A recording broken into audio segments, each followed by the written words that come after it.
दोस्तों, कैसे हो आप सब। स्टूडेंट इंडिया चैनल पर दोस्तों आपका तहे दिल से स्वागत है। दोस्तों आज की इस वीडियो के अंदर हम सीखने वाले हैं पार्ट्स ऑफ स्पीच। दोस्तों पार्ट्स ऑफ स्पीच किसी एक टॉपिक का नाम नहीं है, इसके अंदर ही हमारे बहुत सारे टॉपिक है। ठीक है, तुम सारे उन टॉपिक्स को सीखने वाले हैं, चिंता करने की कोई बात नहीं, हम उनके बीच में डिफरेंसेस भी सीखने वाले हैं। अगर आपको पार्ट्स ऑफ स्पीच दोस्तों मैं पहले भी पढ़ा चुकी हूँ, लिंक मैंने डिस्क्रिप्शन के अंदर दे रखी है, उस वीडियो को भी आप देख सकते हो। उसमें मैंने भाई पार्ट्स ऑफ स्पीच के बारे में भी समझा रखा है, इसमें भी हम समझेंगे। अगर आपने वो वीडियो ना भी देखी है ना तो कोई दिक्कत नहीं है, इसमें भी आपको सब कुछ समझ में आ जाएगा। ठीक है, तो हम शुरू करते हैं। दोस्तों पहले बात करेंगे पार्ट्स ऑफ स्पीच का मतलब क्या होता है। आज वो अपनी इंग्लिश की मार्केट में, ठीक है दोस्तों, इंग्लिश ग्रामर की मार्केट के अंदर क्या मिलेगा। सपोज करो दोस्तों आप इंग्लिश ग्रामर की बुक पढ़ रहे हो, आपने इंग्लिश ग्रामर की बुक खोली तो उसके अंदर आपको क्या मिलेगा, उसके अंदर आपको टॉपिक्स मिलेंगे जैसे कि noun, pronoun, adjective, adverb, tenses, narration, voice, ये आपको मिलेंगे। इसी तरह उस बुक की जगह मैंने कह दिया मार्केट, तो इंग्लिश ग्रामर की मार्केट के अंदर क्या मिलेंगे, इंग्लिश ग्रामर की मार्केट के अंदर सारे के सारे टॉपिक मिलेंगे।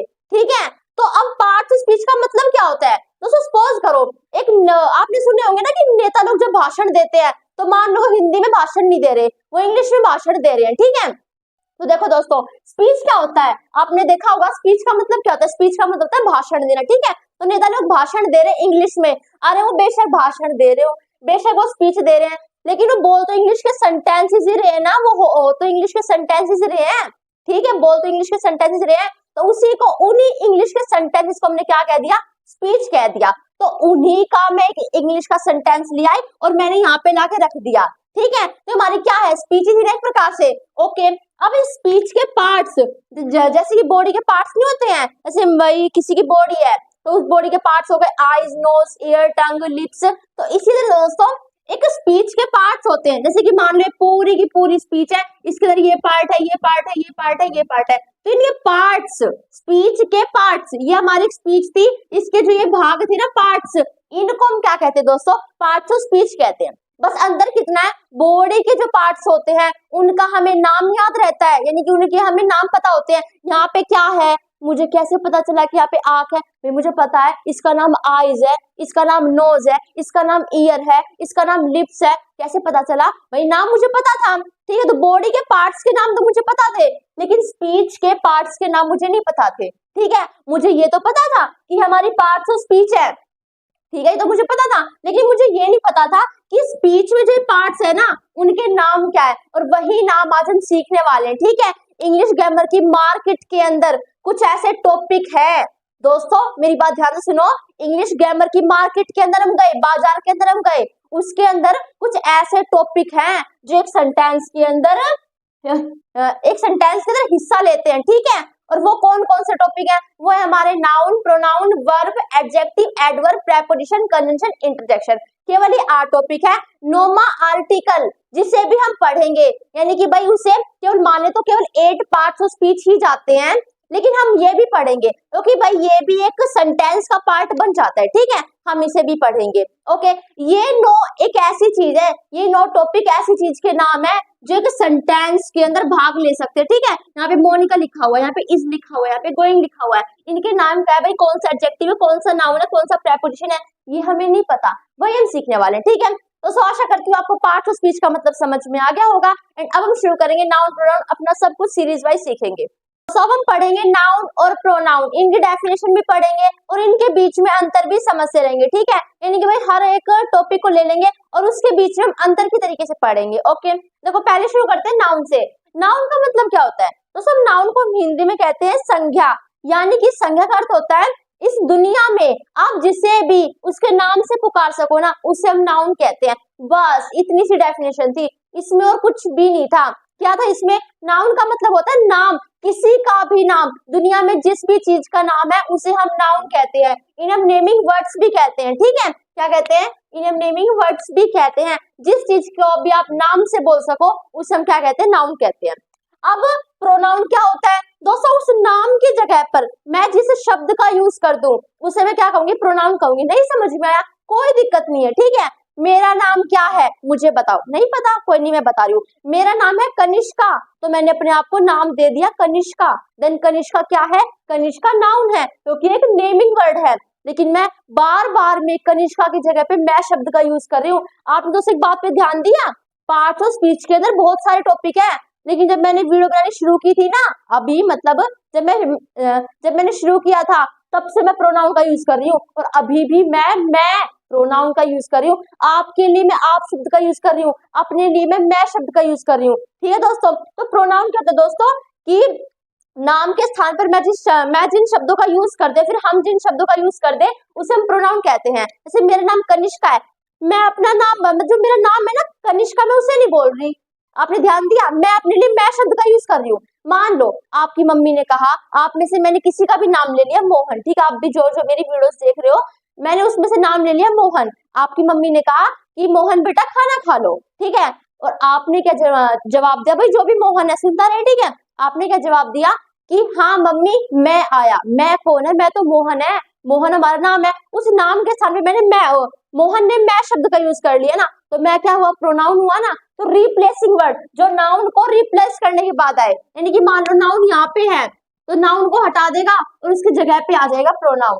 अगर मान लो एग्जाम में प्रोनाउन यहाँ पे दे दिया, नाउन यहाँ पे दे दिया, तो एग्जाम में उस सेंटेंस में एरर होगा। क्यों होगा, क्योंकि प्रोनाउन का मतलब क्या होता है, प्रोनाउन की पहचान क्या है, प्रोनाउन की पहचान है नाउन के स्थान पर, नाउन से आगे पीछे है तो ये गलत है। ठीक है, जैसे एग्जांपल देखो दोस्तों, सोनिका हो गया, तो सोनिका की जगह मैं शी शब्द का यूज कर सकते हैं। कहते हैं स्त्रियों के लिए, यानी कि लड़कियों के लिए हम शी शब्द का यूज करते हैं, लड़कों के लिए हम ही शब्द का यूज करते हैं। जैसे मोहन नाम है, मोहन की जगह हम कहते हैं ही।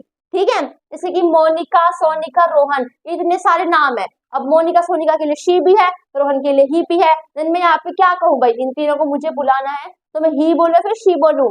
देन मैं क्या कह सकती हूँ, इन दोनों के लिए, यानी कि लड़कियों और लड़कों दोनों के लिए मैं दे शब्द का यूज कर सकती हूँ। ठीक है, मान लो वहां पे 100 बॉयज खड़े हैं, 100 लड़के खड़े हैं, ठीक है, मुझे सबको बुलाना है और मुझे उनमें मिठाई बांटनी है। मैं क्या कहूंगी, 100 के नाम लूंगी, उस नाम के साथ भी मैंने कहा प्रत्येक यहाँ पे आओ, तो एवरीवन इज अ प्रोनाउन। क्यों है वो प्रोनाउन, क्योंकि प्रोनाउन मैंने उन सबके नाम के स्थान पर यूज किया है। ओके, तो आपको समझ में आ गया ना नाउन और प्रोनाउन क्या होता है। ठीक है, तो सिर्फ नाउन की सबसे बढ़िया खासियत है, वो खासियत क्या है, देखो दोस्तों, नाउन के लिए 3 चीजें आती हैं। जो नाउन है ना वो इतना जरूरी है कि पार्ट्स ऑफ स्पीच के अंदर से 3 चीजें केवल नाउन के लिए आती हैं। जैसे कि आर्टिकल हो गया, प्रेपोजिशन हो गया, एडजेक्टिव हो गया। एक बात ध्यान रखना, नाउन प्रोनाउन लगभग सेम ही होते हैं, क्योंकि सोनिका बोलो शी बोलो, हम बात तो सोनिका की कर रहे हैं, शी में तो और भी लड़कियां आ गई, लेकिन अब तो मैं शी केवल सोनिका के लिए ही यूज कर रही हूँ ना। तो नाउन और प्रोनाउन लगभग सेम चीजें होती है, ये बात ध्यान रखना। ठीक है, देन देखो दोस्तों, नाउन के लिए 3 चीजें आती है, आर्टिकल, प्रेपोजिशन एंड एडजेक्टिव। क्या होते हैं दीदी आर्टिकल, नहीं पता, केवल आर्टिकल दोस्तों 3 चीजें होती है, ए एंड द। जहां पे भी आपको ये 3 चीजें दिख जाए ना, यानी कि वो आर्टिकल है। जैसे कि यहाँ पे आपको एन दिख गया, यहाँ पे आपको दा दिख गया, ये हमारे क्या है, ये हमारे आर्टिकल है। ठीक है, बस हमारा इतना है। यानी कि दोस्तों पार्ट्स ऑफ स्पीच के अंदर कभी भी आर्टिकल्स को गिना नहीं जाता, लेकिन मैं क्यों गिन रही हूँ, क्योंकि मैंने आपको बताया कि स्पीच के पार्ट्स को हम पार्ट्स ऑफ स्पीच कहते हैं। देखिए एक प्रकार से सेंटेंस है, स्पीच है, उसमें अगर पार्ट्स हमारा एन दा बना है तो हम भी इसको पार्ट्स ऑफ स्पीच की कैटेगरी में ले सकते हैं। लेकिन अगर अभी बताने की बात आ रही है, किसी को आप समझा रहे हो, तो हमेशा 8 ही माने जाते हैं। ठीक है, अब बिल्कुल चुटकियों में समझाऊंगी इन 3 चीजों के बारे में, आगे भी समझेंगे, लेकिन अभी मैं आपको समझा रही हूँ। देखो आर्टिकल्स क्या होते हैं, आर्टिकल्स आएंगे नाउन के लिए, आर्टिकल्स आएंगे नाम के लिए, ये बताने के लिए कि वो नाम एक है या फिर विशेष है। फिर से दोहरा रही हूँ, आर्टिकल्स आएंगे नाउन के लिए, ये बताने के लिए कि वो आर्टिकल वो नाउन एक है या फिर विशेष है।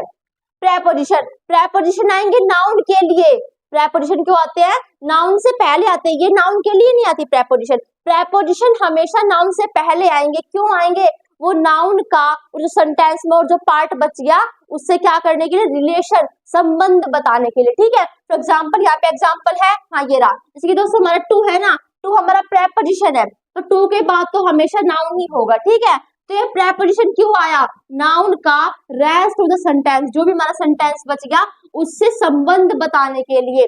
ठीक है, अब बात करेंगे एडजेक्टिव की। एडजेक्टिव नाउन के लिए क्यों आते हैं, एडजेक्टिव नाउन के लिए आएंगे कि उसमें विशेष क्या है, उस नाम में, उस लड़का लड़की पुरुष स्त्री, उसमें विशेष क्या है।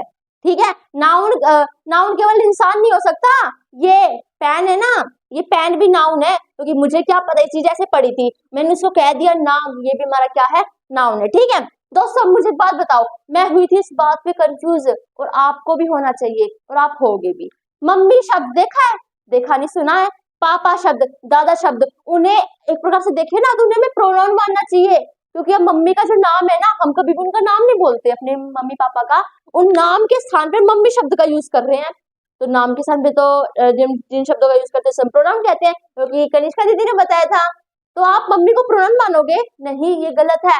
मदर हमारा नाउन ही होगा, लेकिन दीदी नाउन कैसे होगा, नाम के स्थान पर यूज कर रहे हैं, तो बहुत बड़ी कंफ्यूजन है ना। अब इसका आंसर सुनो, देखो सामने तुम्हारी मम्मी खड़ी थी, यानी कि एक स्त्री खड़ी थी, सामने तुम्हारे पापा खड़े थे, या फिर आप ये मानो बहुत सारी स्त्रियां खड़ी थी, कम से कम 10 स्त्रियां खड़ी थी, उन 10 स्त्रियों में आपकी एक मम्मी भी थी। आपको अपनी मम्मी को बुलाना था, तो आपने उन 10 स्त्रियों में कहा मम्मी, यानी कि उस स्त्री को देख के जो आपकी मम्मी थी नाम दे दिया ना, नाम दिया ना आपने। आपके पापा है भाई, आदमियों में खड़े बहुत सारे में, आपने उनको नाम दे दिया पापा, नाम दिया ना भाई, नहीं तो आपको क्या पता वो पापा ही है। देखो आप उनका नाम तो ले नहीं सकते, तो मम्मी पापा नाउन ही है, क्योंकि हमने उनको देखते ही हमने सीधा क्या बोला, मम्मी बोला। ठीक है, तो हमारे नाउन है, मम्मी पापा दादा दादी, ये नाउन है। ठीक है, ये प्रोनाउन नहीं है, ये बात ध्यान रखना। अब इसी तरह बच्चे, चिल्ड्रन, आप सोचोगे दीदी बच्चे भी प्रोनाउन है, क्योंकि बहुत सारे बच्चों के नाम के स्थान पर मैं चिल्ड्रन शब्द का यूज करें, हम चिल्ड्रन शब्द का यूज करें, तो चिल्ड्रन भी नाउन क्या हुआ, प्रोनाउन हुआ। लेकिन नहीं, चिल्ड्रन भी हमारा प्रोनाउन नहीं है, वो भी हमारा नाउन है। दीदी कैसे है? अभी तो आपने कहा नाम के स्थान पर हम जिन शब्दों का यूज करते हैं उसे हम प्रोनाउन कहते हैं।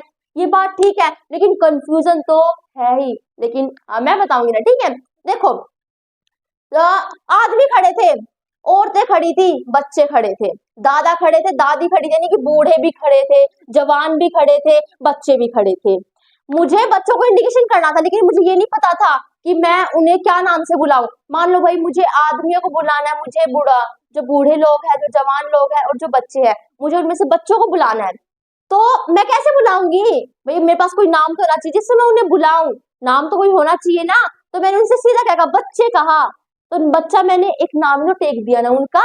मतलब देखो इन 3 कैटेगरी में मुझे क्या पता वो बच्चे हैं, मैंने उनको जवान क्यों नहीं बोला, यानी कि आदमी क्यों नहीं बोला, मैंने उनको स्त्रियां क्यों नहीं बोला, मैंने उनको लड़के क्यों नहीं बोला, मैंने उनको बच्चे ही बोला। तो एक प्रकार से नाम ही हुआ ना, बच्चे के नाम भी नाउन है और बच्चा भी नाउन है, ये पेन भी नाउन है, और जो पेन के नाम होते हैं ना, एल्कोस, बटरफ्लाई, ये भी नाउन है। ओके, तो ये बात ध्यान रखना। और तीसरी बात, हम कई बार इतने कंफ्यूज जाते हैं कि हम सेंटेंस में नाउन पहचान नहीं पाते कि नाउन क्या है। अगर आपको आइडेंटिफिकेशन नाउन करना है तो इससे पहली वीडियो आप देख सकते हो, उसमें भी आपको अच्छे से बताया गया है। यहाँ पे तो मैं डिफरेंसेस के लिए आई हूँ।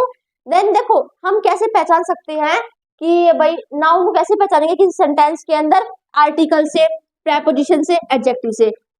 चिल्ड्रन नाउन है, हमें नहीं पता था नाउन है, हमें नहीं पता था नाउन है, लेकिन यहाँ पे दा देख के हमें पता चल गया भाई दा आर्टिकल है, और आर्टिकल के बाद हमेशा नाउन आता है। ये बात ध्यान रखना दोस्तों, आर्टिकल के बाद हमेशा नाउन आता है। जैसे मैंने लिखा आ ब्यूटीफुल, ब्यूटीफुल मैंने कहा गर्ल, ठीक है, तो गर्ल हमारा नाउन है, याद रखना। यहाँ पे बॉयज, यहाँ पे लड़के खड़े थे, यहाँ पे लड़कियां खड़ी थी, मैंने उन्हें क्यों कहा लड़कियां, मैंने उन्हें क्यों लड़की क्यों नहीं कहा, क्योंकि मुझे पता है वो लड़कियां है तो नाम ही दे दिया ना। तो गर्ल्स तो हमारा नाउन हो गया। अब कहोगे दीदी यहाँ पे ए है, ए यानी कि आर्टिकल, आर्टिकल के बाद आ गया जो भी आएगा वो नाउन होगा।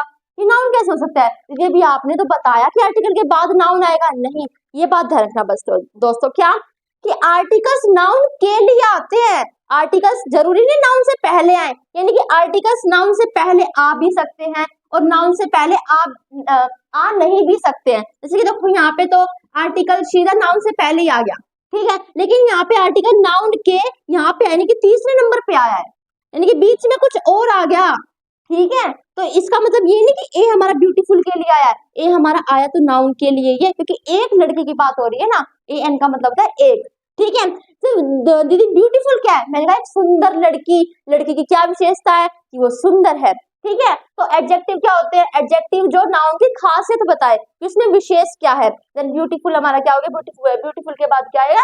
गर्ल आ गया। ठीक है, अब मेरी बात सुनो दोस्तों, हमेशा एडजेक्टिव के बाद तो नाउन ही आएगा, कहीं पे अगर एडजेक्टिव दिख गया ना तो उसके आगे नाउन आएगा। ठीक है, और हमेशा प्रेपोजिशन के बाद भी नाउन आएगा, यानी कि भाई आइडेंटिफिकेशन आपको नहीं पता था कि प्रोफेशन नाउन है, आपने कैसे पहचाना? भाई यहाँ पे टू लगा हुआ था, टू यानी कि प्रेपोजिशन है, प्रेपोजिशन के बाद क्या आएगा? हमेशा नाउन ही आएगा। ठीक है, यदि यहाँ पे द आ गया, आर्टिकल है, ये भी तो नाउन के लिए आया है, ये सारा इकट्ठा माना जाएगा। ठीक है, देन ये क्लियर हुआ। ओके, अब मैंने एक सेंटेंस लिखा दोस्तों, आई एम हैप्पी, मैं खुश हूं। अब मैंने आपको क्या कहा दोस्तों, जो हमारे प्रेपोजिशन एडजेक्टिव होते हैं वो नाउन से पहले आते हैं, तो नाउन और प्रोनाउन दोनों से पहले आ सकते हैं। प्रोनाउन क्या होते हैं दोस्तों, प्रोनाउन नाउन एक ही तो बात है, जिसे हटा के तो यूज किया गया है, ठीक है। तो प्रेपोजिशन नाउन और प्रोनाउन दोनों से पहले आ सकते हैं, ठीक है।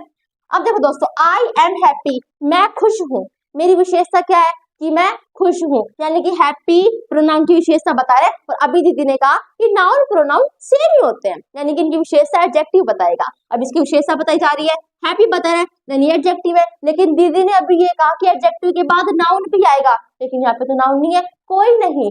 ज्यादातर केस में क्या होता है, हमेशा एडजेक्टिव के बाद नाउन ही आता है, लेकिन कई बार हम समझ जाते हैं देखो यहाँ पे नाउन नहीं है, लेकिन हम इसके बाद नाउन नहीं है तो क्या हो गया, हम तो जानते हैं यहाँ पे एडजेक्टिव है, ठीक है।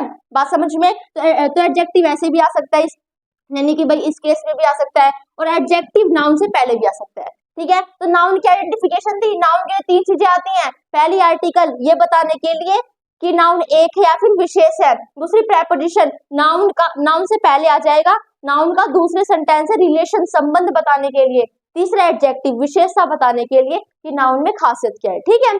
ओके, देन आर्टिकल के बाद तो हमेशा नाउन ही आएगा, ठीक है। यानी कि देखो भाई यहाँ पे आर्टिकल है, इसके बाद कोई भी प्रोनाउन नहीं आ सकता, या फिर यहाँ पे आए आर्टिकल के बाद, या फिर यहाँ पे आए, नाउन ही आएगा, और हमेशा आर्टिकल नाउन के लिए आएगा, चाहे उसके बीच में कुछ भी आ जाए। इसका मतलब ये नहीं है कि ए ब्यूटीफुल के लिए आया, नहीं, ये हमारा गर्ल के लिए आया है, ठीक है। तो आशा करते हो आपको समझ में आ गया होगा, बस ये तीन चीजें समझाने के लिए।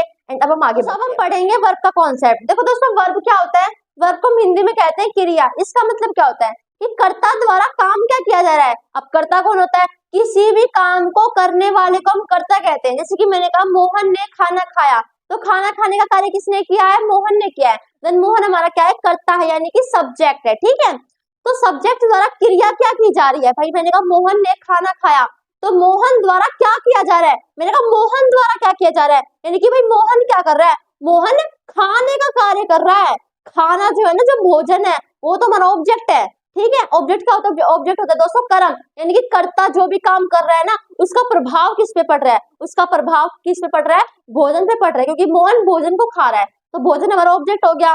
भोजन किसके द्वारा खाया जा रहा है, कार्य को करने वाला कौन है, मोहन है, मोहन हमारा सब्जेक्ट हो गया। लेकिन मोहन क्या क्रिया कर रहा है, इनकी मोहन के द्वारा किया क्या जा रहा है, मोहन के द्वारा दोस्तों खाया जा रहा है भोजन को, ठीक है। तो ये कर्ता द्वारा क्या क्रिया की जाती है ना, उसे हम क्या कहते हैं, वर्ब कहते हैं। इसे हम डूइंग और स्टेट यानी कि दोनों तरीके से ले सकते हैं, यानी कि जिसमें हमारी एनर्जी यूज हो रही हो, मैं नाच रही हूँ, मैं खा रही हूँ, तुम पढ़ रहे हो, मैं पढ़ा रही हूँ, वो सो रहा है, वो उठ रहा है, वो वर्किंग पे जा रहा है, ठीक है। तो ये सारे काम भाई एक व्यक्ति द्वारा किए जा रहे हैं ना, जिसे हम क्या कहते हैं, इन्हें वर्ब कहते हैं, ठीक है। यानी कि डूइंग, कोई चीज करी जाए, और स्टेट क्या होता है, अवस्था को, ठीक है। दोस्तों अगर मैं आपसे कहूँ ना कि वर्ब बिना सभी सेंटेंसेस अधूरे हैं, यानी कि एक प्रकार से हर्ट है, वर्ब जो है ना वो इंग्लिश ग्रामर का हर्ट है, वर्ब बिना कुछ नहीं है, हर सेंटेंस के अंदर वर्ब होती होती है, अगर वर्ब नहीं है ना तो वो सेंटेंस भी नहीं कहलाएगा, ठीक है। तो देखो मैंने कहा मैं टीचर हूँ, चलो मैं कहती हूँ भाई वह इंजीनियर है, तो शी इज एन इंजीनियर, ठीक है। तो यहाँ पे दीदी कोई काम तो हो नहीं रहा, यानी कि इसमें वर्ब नहीं है, लेकिन हम ये भी जानते हैं कि वर्ब बिना कोई सेंटेंस नहीं होता, ये सेंटेंस है, तो ये सेंटेंस भी है और इसके अंदर वर्ब भी है, और वर्ब क्या है, इज है, क्योंकि वर्ब स्टेट को ही बताता है, यानी कि भाई कोई जो चीज है उसकी अवस्था क्या है, ठीक है। मैंने कहा वो इंजीनियर है, क्योंकि तो उसकी अवस्था है कि वो क्या है, इंजीनियर है। वह इंजीनियर थी, तो उसकी अवस्था क्या है कि वो इंजीनियर थी, तो शी वॉज एन इंजीनियर, तो इज वॉज हमारी क्या है, वर्ब है, इन्हें भी हम वर्ब कहते हैं, ठीक है। दोस्तों कंफ्यूजन वाला एरिया पता क्या है, वर्ब तो हमारा यहीं पे खत्म हो गया, लेकिन कंफ्यूजन वाला एरिया है यहाँ पे, और इसके लिए मैं आपको सारी वर्ब पढ़ाने वाली हूँ, ठीक है। देखो दोस्तों पहले आती है हेल्पिंग वर्ब। अब हेल्पिंग वर्ब क्या होती है, इन्हीं के टाइप्स हैं ये। हेल्पिंग वर्ब क्या होती है, हेल्पिंग वर्ब दोस्तों वो होती है जो मेन वर्ब के साथ मिलकर क्या बनाए, टेंस बनाए। मेन वर्ब क्या होती है, मेन वर्ब जिसमें हमारी एनर्जी यूज हो रही हो। मेन वर्ब दोस्तों वो होती है ऐसा कार्य कर रहे हो हम जिसमें हमारी एनर्जी यूज हो रही हो, जैसे मैं तुम्हें पढ़ा रही हूँ, इसमें मेरी एनर्जी यूज हो रही है ना, तो पढ़ाना जो मेरे द्वारा किया जा रहा है, ठीक है। तो वो जो पढ़ाना है ना वो हमारी क्या है, मेन वर्ब है, क्योंकि इसमें एनर्जी यूज हो रही है। ओके देन पढ़ाना हमारा क्या होगी, मेन वर्ब होगी, ठीक है। अब हेल्पिंग वर्ब क्या होती है, टेंसेस पढ़े हैं? नहीं पढ़े हैं, कोई बात नहीं, मैंने लिंक डिस्क्रिप्शन के दे रखी दोस्तों, वहां जाकर आप देख सकते हो। केवल 2 घंटे की वीडियो टेंसेस की, सब कुछ आपका क्लियर हो जाएगा, ठीक है। वैसे भी मैं आपको बताऊंगी दोस्तों, टेंसेस को हम एक प्रकार से वर्ब की फॉर्म कहते हैं, ठीक है, क्योंकि हम किसी भी टेंस को पहचान पाते हैं केवल वर्ब के कारण। हर जगह वर्ब ही वर्ब होते हैं सेंटेंस में, जब हम पहचान पाते हैं ये वाला टेंस है, ये वाला टेंस है, ये वाला टेंस है, ठीक है। तो हेल्पिंग वर्ब का काम क्या होता है, ये मेन वर्ब के साथ आएगी और एक टेंस बनाएगी। फॉर एग्जांपल दोस्तों, जैसे कि देखो यहाँ पे है she was dancing in the room, तो रूम में नाच रही है, यानी कि उसके द्वारा क्रिया क्या की जा रही है, नाचने की, तो डांसिंग हमारा क्या हो गया, वर्ब हो गया, ठीक है। लेकिन जो वॉज है ना, ये मेन वर्ब होगी, ये क्या होगी, मेन वर्ब होगा। ये वॉज मेन वर्ब के साथ मिलकर टेंस बना रही है। ये एक सेंटेंस में पता है कौन सा टेंस है, ये टेंस है पास्ट कंटिन्यूअस, कि पास्ट कंटिन्यूअस की पहचान है भाई, वॉज के साथ वर्ब की फर्स्ट प्लस आईएनजी होना चाहिए, ठीक है, वॉज वर्ब के साथ। तो वॉज ने क्या काम किया है, वॉज ने मेन वर्ब के साथ मिलकर टेंस बनाने का कार्य किया है, तो वॉज हमारी क्या हुई, हेल्पिंग वर्ब हुई, ठीक है। अब आगे देखो दोस्तों, ट्रांजिटिव वर्ब क्या होती है, जिसका ऑब्जेक्ट, जैसे हम ट्रांजिटिव वर्ब कहते हैं, ऑब्जेक्ट आप समझ गए ना क्या होता है, कर्ता काम किसके ऊपर कर रहा है उसे हम ऑब्जेक्ट कहते हैं। अगर किसी भी वर्ब के पास ऑब्जेक्ट है तो ट्रांजिटिव वर्ब है, अगर किसी वर्ब के पास ऑब्जेक्ट नहीं है तो इंट्रांजिटिव वर्ब है। जैसे कि देखो यहाँ पे दोस्तों आप देख सकते हो, आई लाइक स्विमिंग, मैं स्विमिंग को पसंद करती हूँ, तो मेरे द्वारा क्या किया जा रहा है, मेरे द्वारा पसंद किया जा रहा है, तो भाई लाइक हमारा क्या हो गया, हमारी वर्ब हो गई, ठीक है। बस इसमें कोई एक्शन नहीं हो रहा, अंतर इतना है। देखो भाई, अब मैं पसंद करती हूँ, लेकिन मेरा प्रभाव किसे पड़ रहा है, कि मैं भाई जिस चीज को पसंद करती हूँ, मैं किसे पसंद करती हूँ, मैं स्विमिंग को पसंद करती हूँ, तो स्विमिंग हमारा क्या हो गया, ऑब्जेक्ट हो गया, ठीक है। क्योंकि कर्ता का जो कर्ता काम कर रहा है ना, वो स्विमिंग के ऊपर कर रहा है, तो हमारा ऑब्जेक्ट हो गया। तो एक ऐसी वर्ब है जिसके पास उसका खुद का ऑब्जेक्ट है, देन लाइक हमारी क्या हुई, ट्रांजिटिव वर्ब हुई, क्योंकि इसका खुद का ऑब्जेक्ट है। लेकिन अगर मैं ये सेंटेंस लूं, द बर्ड्स फ्लाई, पक्षी उड़ते हैं, ठीक है, तो पक्षी क्या कर रहे हैं, पक्षी द्वारा क्या किया जा रहा है, उड़ा जा रहा है, तो वर्ब तो हमारी ये मिल गई, हमें वर्ब तो मिल गई, ठीक है, उड़ा जा रहा है, उनकी एनर्जी यूज हो रही है, देन हमारी क्या हो गई, मेन वर्ब भी हो गई। एंड अगर हम देखें दोस्तों, तो इसका यहाँ पे सब्जेक्ट हो गया, क्योंकि उड़ने कार्य कौन करे, बर्ड्स करे, कार्य करने वाला सब्जेक्ट होता है, देन सब्जेक्ट वर्ब है, लेकिन यहाँ पे ऑब्जेक्ट नहीं दे रखा, तो ये हमारी क्या हुई, ट्रांजिटिव वर्ब हुई। मेन वर्ब भी है, मेन वर्ब के टाइप्स होते हैं दो, ट्रांजिटिव और इंट्रांजिटिव, ओके। हमारी क्या ये इंट्रांजिटिव वर्ब है, ये ट्रांजिटिव वर्ब है, ठीक है। अब लिंकिंग वर्ब और स्टेटिव वर्ब, बिल्कुल ध्यान से सुनना, ये बात बहुत ज्यादा जरूरी है। लिंकिंग वर्ब क्या होती है, मैंने भी आपको दोस्तों एक एग्जांपल दिया था, शी इज एन इंजीनियर, ठीक है, भाई मैं ऐसे की शी इज एन, मैं उनको टीचर दे देती, ठीक है, she is a teacher, she is a teacher, तो वह एक टीचर है। देखो भाई, आपको क्या करना है, आपको इसको देखना है, इसको देखना है, अगर ये दोनों चीज इक्वल है, तो जो बीच में जो वर्ब है ना, वो हमारी लिंकिंग वर्ब है। मैंने कहा वह एक टीचर है, क्या वह ही टीचर है, क्या वह ही टीचर है, मैंने कहा सोनिका टीचर है, क्या सोनिका ही टीचर है, क्या टीचर सोनिका ही है, यानी कि शी और आ टीचर इक्वल है, ऑब्वियसली यार इक्वल है। देखो भाई, मैं स्विमिंग को पसंद करती हूँ, तो यहाँ पे मैं अलग हूँ, स्विमिंग अलग है, मैं स्विमिंग थोड़ी ना हूँ भाई, मैं तो केवल स्विमिंग एक अलग चीज है, मैं अलग हूँ, मैं तो केवल पसंद करती हूँ, तो यहाँ पर तो ऑब्जेक्ट है, यहाँ पे एक सब्जेक्ट है, और यहाँ पे क्या है, ये ट्रांजिटिव वर्ब है, लेकिन यहाँ पे तो शी ही टीचर है और टीचर ही शी है, तो अगर दोनों चीज इक्वल हो ना, अगर ये दोनों चीज इक्वल हो, तो बीच में जो हमारी वर्ब होगी ना, वो हमारी लिंकिंग वर्ब होती है, इसके नाम में लिंक करने का काम करिए, ठीक है।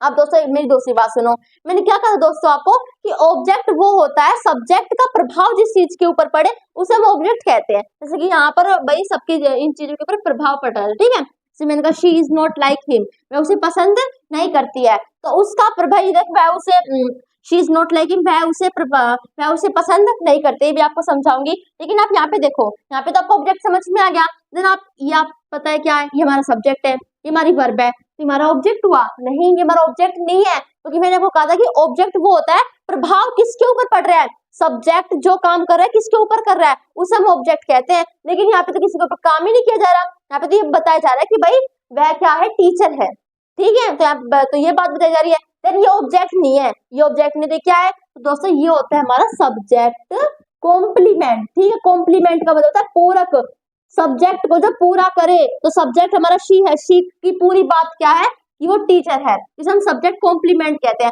और हमेशा याद रखना दोस्तों, लिंकिंग वर्ब के बाद कभी भी उसका ऑब्जेक्ट नहीं आता, लिंकिंग वर्ब के बाद हमेशा सब्जेक्ट कॉम्प्लीमेंट आता है, ठीक है। तो ये ऑब्जेक्ट का मतलब होता है कि बिल्कुल सब्जेक्ट का प्रभाव जिसके ऊपर पड़ रहा है, ठीक है। लेकिन यहाँ पे दोनों चीजें इक्वली तो है, ये भी सब्जेक्ट, ये तो सब्जेक्ट है ही है, ये भी एज अ सब्जेक्ट की तरह ही है, बस अंतर इतना ही सब्जेक्ट को पूरा कर रहा है, तो सब्जेक्ट का कॉम्प्लीमेंट यानी कि वो पूरक हो गया। ओके, आशा करते हो क्लियर हुआ। देन आगे देखो दोस्तों, लिंकिंग वर्ब भी हमारा क्लियर हो गया। अब स्टेटिव वर्ब पे आओ। अब दोस्तों स्टेटिव वर्ब क्या होती है? सिंपल जो अवस्थाएं बताती है, ठीक है। यहाँ पे देखो दोस्तों, इज है ना, देखो यहाँ पे जैसे कि इज थी, तो शी इज ईटिंग फूड, यहाँ पे इज क्या है? हेल्पिंग वर्ब है, क्योंकि मेन वर्ब के साथ मिलके एक टेंस बना रही है, ठीक है। तो इज यहाँ पे एज अ हेल्पिंग वर्ब भी यूज, इज यहाँ पे भी थी लेकिन एज अ लिंकिंग वर्ब है, और इज यहाँ पे भी है, तो ये कौन सी है? इसे हम कहेंगे स्टेटिव वर्ब। क्यों कहेंगे स्टेटिव वर्ब? देखो पहली बात सुनो, ये कोई मेन वर्ब तो है नहीं, मैंने कहा he is in the room, वह रूम में है। क्या होती है स्टेटिव वर्ब? जो अवस्था बताती है, ठीक है भाई, वो किस अवस्था में है। तो देखो इज हमारी, सब में देखो इज हमारी हेल्पिंग वर्ब नहीं है, क्योंकि कोई टेंस बनाने का कार्य नहीं कर रही, कोई इसके साथ मेन वर्ब नहीं है, कोई टेंस नहीं बन रहा, ये कोई मेन वर्ब नहीं है, क्योंकि मेन वर्ब में एनर्जी यूज होती है, ट्रांजिटिव इंट्रांजिटिव में एनर्जी यूज होती है, ये कोई ट्रांजिटिव नहीं है, ये कोई इंट्रांजिटिव नहीं है, ठीक है। अब ये कोई लिंकिंग नहीं है, क्योंकि लिंकिंग में ये और ये जो होता है ना इक्वल होता है भाई, वह रूम में नहीं है, वह रूम में नहीं है, तो क्या वह ही रूम है?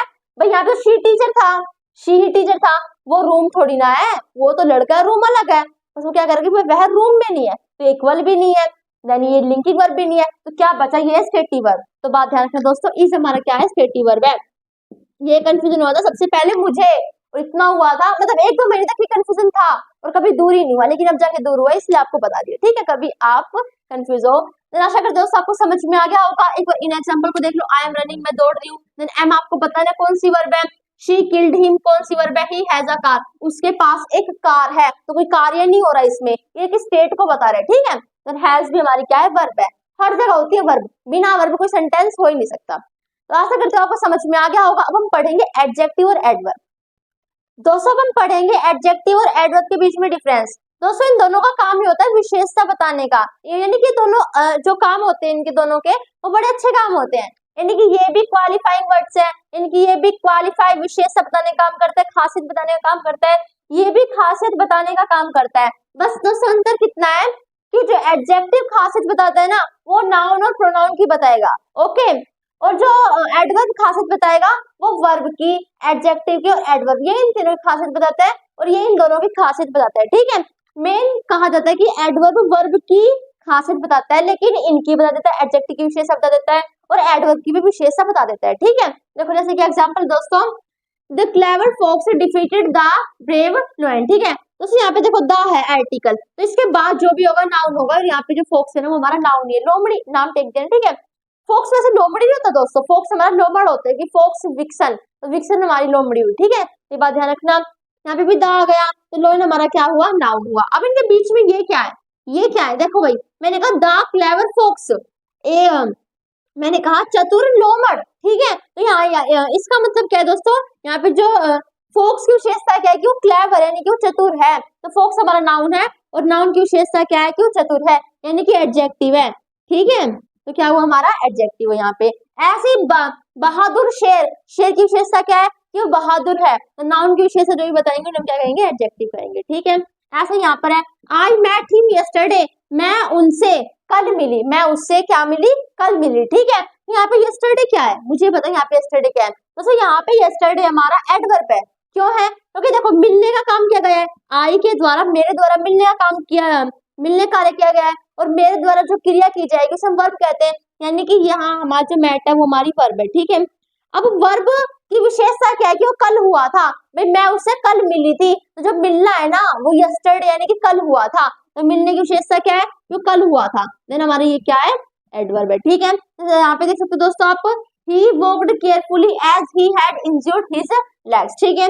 वह ही walked, वह चला, carefully वह चला, सब चलते हैं, लेकिन उसका चलना कैसा था? केयरफुली चलना था, तो वर्ब की विशेषता है कि वो केयरफुली हुआ, देन हमारा ये भी क्या है? एडवर्ब है, ठीक है। आगे as he had injured his legs, ठीक है। देन हमारा इंजर्ड आ गया, हिज आ गया, लेग्स आ गया, बस यहाँ तक ये बात थी हमारी एडजेक्टिव और एडवर्ब के बीच में डिफरेंस था। दोस्तों हमेशा एडजेक्टिव के बाद नाउन आएगा, ये बात आप जानते हो, जैसे कि देखो यहाँ पर आप देख भी सकते हो, एडजेक्टिव के बाद नाउन आया, नाउन आया। दोस्तों मेरे कहने का क्या मतलब है कि मान लो यहाँ पे एडजेक्टिव है ना, तो एडजेक्टिव के बाद अगर जो भी है, मान लो एडजेक्टिव के बाद कुछ दे रखा है, तो वो नाउन ही होगा। ये मैंडेटरी नहीं है, ये जरूरी नहीं है कि एडजेक्टिव आ गया तो हम बाद में नाउन होना ही होना चाहिए, नहीं भी हो सकता। लेकिन अगर कोई शब्द है एडजेक्टिव के बाद तो वो नाउन होगा, नहीं भी है तो भी एडजेक्टिव हो सकता है। जैसे कि यहाँ पर देखो, ही इज केयरफुल, वह क्या है, केयरफुल है, यानी कि भाई केयरफुल है वह। तो देखो इसका मतलब क्या है कि केयरफुल हमारा एडजेक्टिव है, क्योंकि ही की विशेषता है कि वो क्या है, केयरफुल है। ओके, तो यहाँ पर केयरफुल हमारा एडजेक्टिव है, लेकिन इसके बाद भी तो कोई नाउन नहीं है, लेकिन जब भी एडजेक्टिव है। तो मेरे कहने का क्या मतलब है कि एडजेक्टिव के बाद, मतलब एडजेक्टिव के बाद नाउन हो भी सकता है और नहीं भी हो सकता।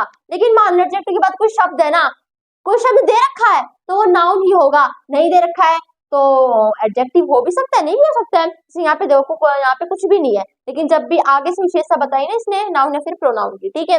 अब देखो दोस्तों, एडवर्ब हमारी कैसी कैसी हो सकती है, फिर एडवर्ब में बहुत ज्यादा कंफ्यूज हो जाते हैं। तो एडवर्ब देखो दोस्तों, यहाँ पे जो भी how, when, where, how much और हाउ ऑफन, इनका उत्तर दे। अगर किसी सेंटेंस में आपको इन 5 सवालों का उत्तर मिल रहा है ना, तो हमारा क्या हुआ, एडवर्ब हुआ। जैसे हाउ का मतलब होता है कैसे, व्हेन का मतलब कब, आपने कैसे का सवाल पूछा और आपको उत्तर मिला। आपने कब का पूछा, आपको जवाब मिला। आपने कहाँ का पूछा, आपको जवाब मिला। आपने कितना, हाउ मच, इसका सवाल पूछा, आपको जवाब मिला फिर भी। एंड आपने पूछा कितनी बार, हाउ ओपन, ऑफ्टन नहीं, ओपन है, ठीक है, टी साइलेंट पे टी नहीं बोला जाएगा। कितनी बार हुआ, उसका भी जवाब मिला। देन वो हमारे क्या होंगे, एडवर्ब होंगे, ठीक है। जैसे मैं आपको एग्जांपल दिख रहे होंगे, कोई काम कैसे हुआ, क्विकली हुआ यानी कि जल्दी हुआ। कोई काम कब हुआ, बीते हुए कल में हुआ। कोई काम कहाँ हुआ, वहां हुआ, देर यानी कि वहां। कोई काम कहाँ हुआ, हेर यानी कि यहाँ हुआ। कोई काम डेली हुआ है, ठीक है। मैंने कहा भाई कोई काम कितना हुआ है, वो काम रोज हुआ है, सॉरी कितनी बार हुआ है, ठीक है। यहाँ पे कितना का नहीं आएगा, यहाँ पे डेली है, कितनी बार का उत्तर। मैंने कहा कोई काम कितनी बार हुआ है, वो काम रोज हुआ है। मैंने कहा कोई काम कितनी बार हुआ है, वो काम कभी नहीं हुआ है। मैंने कहा कोई काम कितनी बार हुआ है, वो हर सेकंड हुआ है, प्रत्येक सेकंड। कोई काम कितनी बार हुआ है, वो ऑफन यानी कि अक्सर हुआ है। कोई काम कितनी बार हुआ है, वो कभी कभार हुआ है। कोई काम कितना हुआ है, बहुत हुआ है। कोई काम कितना हुआ है, बस इनफ काफी हो गया है। और कोई काम कितना हुआ है, वो परफेक्टली हो गया, ठीक है। ओके, तो ये हमारे क्या होते हैं, एडवर्ब होते हैं। अगर जो इनके उत्तर दे उन्हें हम एडवर्ब कहते हैं, ठीक है। तो आपको इसमें बता दें दोस्तों, केयरफुल और केयरफुली, इनमें कौन सा एडजेक्टिव है, कौन सा एडवर्ब है। देखो भाई, वह क्या है, केयरफुल है, यानी कि यहाँ पे ही की विशेषता है, प्रोनाउन की विशेषता है। देन हमारा ये क्या हो गया, एडजेक्टिव हो गया। लेकिन यहाँ पे देखो, ही वॉक्ड केयरफुली, वह केयरफुली चलता है, ठीक है। तो वॉक्ड आ गया हमारा, उसके चलने की विशेषता है कि वो केयरफुली चलता है। मैंने कहा वह कैसे चलता है, हाउ का सवाल पूछा, जवाब मिला केयरफुली। देन हमारा क्या हो गया, ये एडवर्ब हो गया, ठीक है। और दूसरी बात दोस्तों, कि एडवर्ब के बाद कभी भी नाउन नहीं होगा, ये बात ध्यान रखना। एडवर्ब के बाद कभी भी नाउन नहीं आ सकता, यानी कि नाउन से पहले एडवर्ब एडजेक्टिव से पहचानना है ना, तो हमेशा एडजेक्टिव ही आएगा। नहीं भी आया तो वही यही केस है, ठीक है। देन आशा करते हो आपको ये एडवर्ब एडजेक्टिव समझ में आ गया होगा। एंड हमारा लास्ट हमारा कॉन्सेप्ट रहता है प्रेपोजिशन और कंजंक्शन। इंटरजेक्शन तो 1 सेकंड का काम है, उसे हम सीख लेंगे। लास्ट कॉन्सेप्ट है, इसके बाद कुछ भी नहीं, मतलब इसके बाद आप कुछ भी करो, ठीक है। हमारा लास्ट कॉन्सेप्ट है, इसके अंदर क्या है, हम सीखेंगे प्रेपोजिशन और कंजंक्शन के बीच में मतलब क्या डिफरेंस होता है, ठीक है। तो दोस्तों प्रेपोजिशन क्या होते हैं, इनको दोस्तों हम कहते हैं रिलेटिंग वर्ड्स, यानी कि ये ऐसे वर्ड्स होते हैं, ऐसे शब्द होते हैं जो संबंध बताते हैं। इनमें देखो, मैंने आपको जितने भी टॉपिक सिखाए दोस्तों, उसमें मैंने शब्द का यूज किया है। मैं शब्द का यूज क्यों कर रही हूँ, क्योंकि सेंटेंस के तो शब्द ही तो होते हैं ना, और वो शब्द उसके पार्ट्स, यही तो वे पार्ट्स हैं, ठीक है। जो मैंने पहले आपको सेंटेंस अभी दिखाया नहीं था, वो सेंटेंस मैंने पहले लिया था, उसके पार्ट्स, उस स्पीच के पार्ट्स के नाम क्या है, अब आप पहचानोगे उसके नाम क्या है, बस इन्हें और सीख लो, ठीक है। देखो, इन्हें कहते हैं रिलेटिंग वर्ड्स, यानी कि जो संबंध बताएं। अब ये संबंध किसका बताते हैं, यहाँ पे लिखा हुआ है नाउन। अब इतनी बात तो आप जानते हो, नाउन से पहले क्या होगा, प्रेपोजिशन होगा। नाउन है प्रोनाउन से पहले होगा, यानी कि यहाँ पे दोस्तों प्रोनाउन भी हो सकता है, ठीक है। यानी कि यहाँ पे प्रोनाउन भी हो सकता है, कभी ऐसी बात नहीं है कि प्रोनाउन से पहले नहीं हो सकता, ठीक है। देखो नाउन प्रोनाउन में लगभग अंतर ही क्या है, बस थोड़ा सी तो अंतर है, ये तो होते तो दोनों एक ही चीज है। मैं कनिष्का बोलूं, मैं ही बोलूं, हूं तो यही, ठीक है। तो नाउन और प्रोनाउन से पहले आएंगे प्रेपोजिशन, रिलेशन बताएंगे, ठीक है। मान लो यहाँ पे क्या है, मान लो नहीं, यहाँ पे है प्रेपोजिशन, क्या करेगा, ये संबंध बताएगा नाउन या फिर प्रोनाउन का, किससे, the rest of the sentence, जो भी सेंटेंस का पार्ट बच गया उसे क्या बताएगा, संबंध बताएगा। लेकिन कंजंक्शन दोस्तों देखो, ये बड़ा गद्दार टॉपिक है, इससे एरर बहुत आते हैं एग्जाम में, मतलब बड़ा कंफ्यूजन कर देता है। लेकिन ये बड़ा अच्छा टॉपिक है, ये जोड़ने काम करता है, ये वर्ड्स को वर्ड से ही जोड़ेगा, शब्दों को शब्दों से जोड़ेगा, सेंटेंस को सेंटेंस से ही जोड़ेगा, क्लोजेस को क्लोजेस से ही जोड़ेगा और फ्रेजेस को फ्रेजेस से ही जोड़ेगा। अब दोस्तों दीदी क्लोजेस और फ्रेजेस किस बला का नाम है, अभी आपको बताते हैं दोस्तों। देखो क्लोजेस क्या होता है, सब्जेक्ट और वर्ब। कहीं भी दोस्तों आपको सब्जेक्ट और वर्ब दिख जाए ना, यहाँ पे सब्जेक्ट है यहाँ पे वर्ब है, अगर आपको दोनों चीजें एक साथ दिख जाए तो उसे हम क्या कहेंगे, क्लोज कहेंगे। और फ्रेजेस क्या होते हैं दोस्तों, क्लोज होता है सब्जेक्ट और वर्ब का कॉम्बिनेशन, ठीक है। फ्रेज होता है सब्जेक्ट और वर्ब का कॉम्बिनेशन नहीं होता, ठीक है। फ्रेज के अंदर सब्जेक्ट और वर्ब नहीं होते, क्लोज के अंदर सब्जेक्ट और वर्ब होते हैं। क्लोज मीनिंगफुल सेंस देता है, यानी कि भाई उससे पूरा अर्थ प्रकट हो जाता है। फ्रेज से पूरा अर्थ प्रकट हमें नहीं होता, ठीक है, मतलब बात समझ में नहीं आती। इससे बात समझ में आ जाती है, क्यों, क्योंकि इसके अंदर वर्ब है और इसके अंदर वर्ब नहीं होती, ना ही सब्जेक्ट होता है ना ही वर्ब होती है, ठीक है। देखो यहाँ पे देखो दोस्तों, the pen is on the table. Pen क्या है, टेबल पर है। तो पहली बात तो देखो ऑन है, ऑन के बाद क्या है, नाउन है, ठीक है। नाउन से पहले तो क्या होगा, हमारा प्रेपोजिशन ही होगा, एडजेक्टिव भी होगा, आर्टिकल भी हो सकता है। यहाँ पे देखो नाउन से पहले आर्टिकल ही तो है, यानी कि आर्टिकल के बाद नाउन है, ठीक है। लेकिन पूरा मिला के तो हमारा आगे प्रेपोजिशन ही हुआ ना। देन देखो पहली अगर आपको आइडेंटिफिकेशन करनी है तो प्रेपोजिशन के बाद हमेशा नाउन ही आएगा, लेकिन कंजंक्शन के बाद कभी भी नाउन मतलब आ भी सकता है, नहीं भी आ सकता, ठीक है। देखो यहाँ पे प्रेपोजिशन के बाद तो हमेशा नाउन या फिर प्रोनाउन आता ही आता है, ठीक है। तो ऑन क्या कर रहा है, देखो पेन टेबल पर है तो टेबल का पेन से रिलेशन ऑन बता रहा है कि वो टेबल पर है, तो ऑन हमारा क्या हुआ, प्रेपोजिशन हुआ। अब दोस्तों यहाँ पे देखो ही सेड टू मी, उसने मुझसे कहा। टू हमारा क्या है, प्रेपोजिशन है मी से, मी हमारा प्रोनाउन है ना, भाई उसने मुझसे कहा, मेरा नाम है, नाम के साथ में मैंने मी शब्द का यूज किया है, तो मी क्या हुआ, प्रोनाउन हुआ ना। और प्रोनाउन से पहले हमने किसका यूज कर लिया, प्रेपोजिशन का यूज कर लिया, ठीक है। आगे देखो दोस्तों, Sohan and Mohan are friends. Sohan और मोहन क्या है, फ्रेंड्स है, मित्र हैं। तो सोहन और मोहन क्या है, वर्ड्स है, शब्द है, शब्दों को जोड़ा इसने, ज्वाइनिंग वर्ड्स यानी कि जोड़ते हैं, ये सोहन और मोहन को जोड़ दिया एंड से। She will meet you at office और एट होम। देखो एट ऑफिस हमारा फ्रेज है, ठीक है, क्योंकि देखो यहाँ पे एट ऑफिस में कहीं आपको सब्जेक्ट दिख रहा है, कोई कार्य करने वाला है, किसी के द्वारा क्रिया की जा रही है, इसलिए महीने फ्रेज कहते हैं, क्योंकि इसके अंदर कोई भी सब्जेक्ट वर्ब नहीं होता, ठीक है। ये सेंटेंस का पार्ट होते हैं, पूरा सेंटेंस का पार्ट होते हैं क्लोज एंड फ्रेज। तो देखो यहाँ पे फ्रेज और फ्रेज इसको जोड़ रहा है कौन, और जोड़ रहा है, देन और हमारा क्या है, कंजंक्शन है।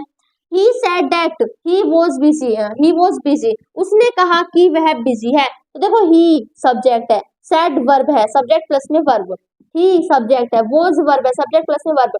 तो सब्जेक्ट प्लस में वर्ब क्या बन रहा है, क्लोज, और क्लोज को जोड़ने का काम किसने किया, डैट ने किया है, एंड डैट हमारा क्या है, कंजंक्शन है, ठीक है। तो कंजंक्शन जोड़ने का काम करेंगे और ये रिलेशन यानी कि संबंध बताने का काम करेंगे।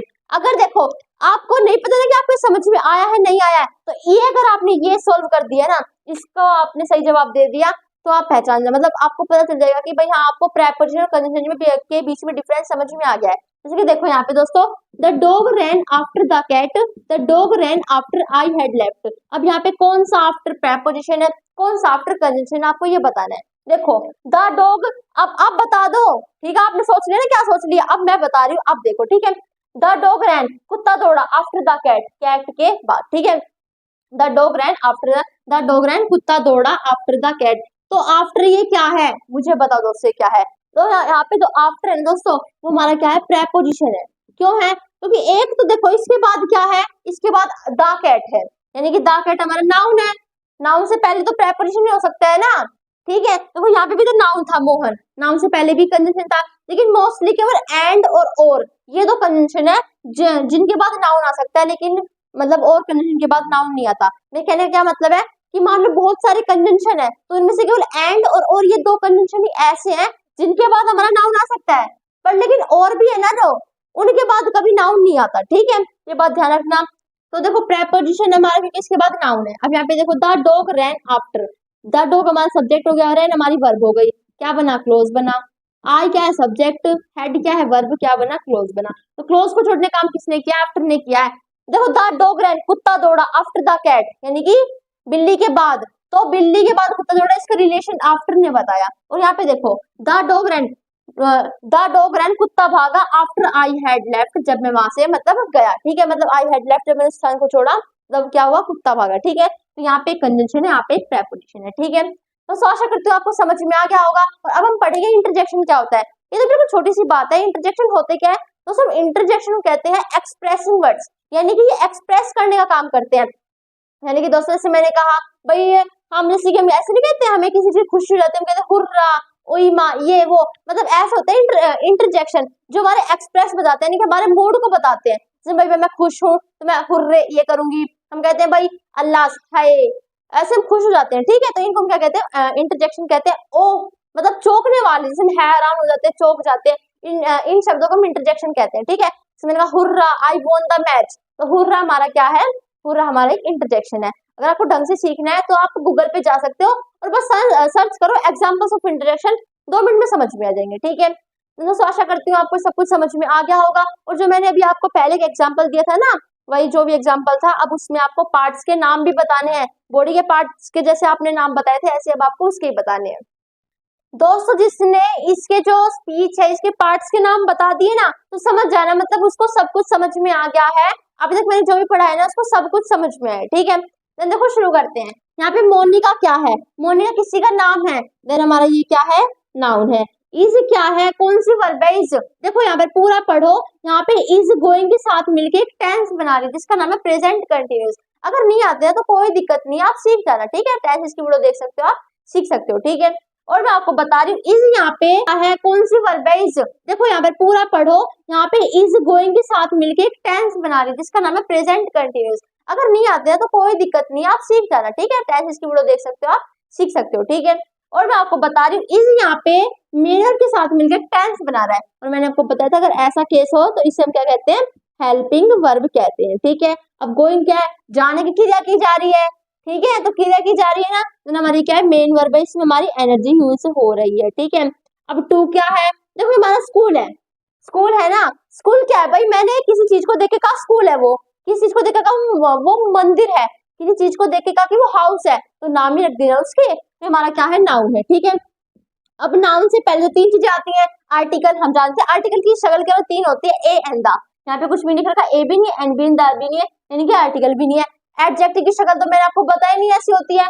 टू कौन सी खासियत बता रहा है, ये भी नहीं बता रहा, तो हमारा क्या बचा, ये हमारा प्रेपोजिशन बचा, ये हमारा प्रेपोजिशन ही है, ठीक है। और देखो भाई वह स्कूल की ओर जा रहा है, ठीक है, वह स्कूल जा रहा है, यानी कि टू रिलेशन बता रहा है स्कूल का और मोनिका के जाने का, ठीक है। तो देखो वही था हमारा सब कुछ कॉन्सेप्ट, जैसे बॉडी के पार्ट्स है ना, ऐसे स्पीच के पार्ट्स के नाम को पार्ट्स ऑफ स्पीच कहते हैं। और उससे अगर आपने पार्ट्स के नाम को अगर आप सबने अच्छे से बताया है, सारे करेक्ट बताया है, तो इसका मतलब आप सीख चुके हो, और ये बहुत अच्छी बात है।